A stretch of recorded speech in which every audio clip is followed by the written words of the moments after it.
And so the chef, having heard these complaints, came out from the kitchen, and stood within and before the patron, who both worked and was worked by the chef. A mystery stood to be revealed. The chef spoke, his voice echoing throughout the very matter of the man's heart, and he fell to his knees. If you so trust in my doings, then do not be afeard of any such thing that enters you, for you know its end result. The voice boomed louder, and the dining porch seemed to manifest the value of the chef's word.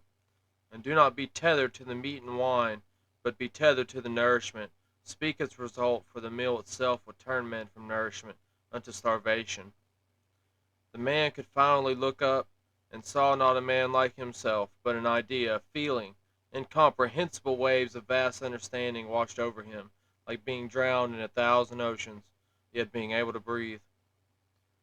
When the chef stood silent for a moment, the man looked up, and he was no longer seated, but stood over a vast valley. A table, stretching into infinity, longer than the man's perception would allow to view, stood before him, and seated at that table was each one who he has ever known before.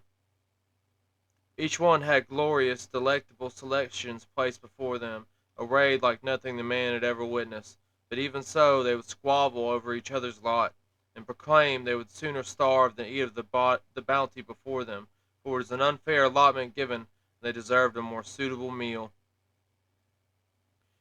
Soon the squabbling turned to madness, and they fought viciously, escalating into each man and woman eating each other until none was left but the dirt, the food, and their bodies rotting into prime materia.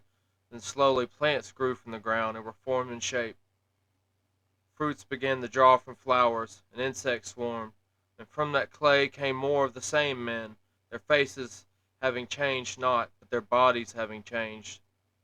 And so the man watched as this progressed until they were once more tabled and set, food before them as it was in the beginning. This went on for a way outside of time, until some thought occurred to the man, and right as the battle were to begin anew, for some uncountable measure of time, the man stepped ahead in the light forth from the table, and all attention was drawn hither to him. In the stead of their brother, the man offered himself, seeking to end the cycle. One ate of his eye, and lo, he was imbibed with the ability to see his lot for what it was, and his brother's lot, and that it was the same. And so another took of his mouth, and was able to communicate their frustration. Further still another took of his hand, and was able to reach out and give to the man sitting aside, and afore, their own lot. And so it went, until there was not left of the original man, but a spirit, ephemeral yet contained with each man before him.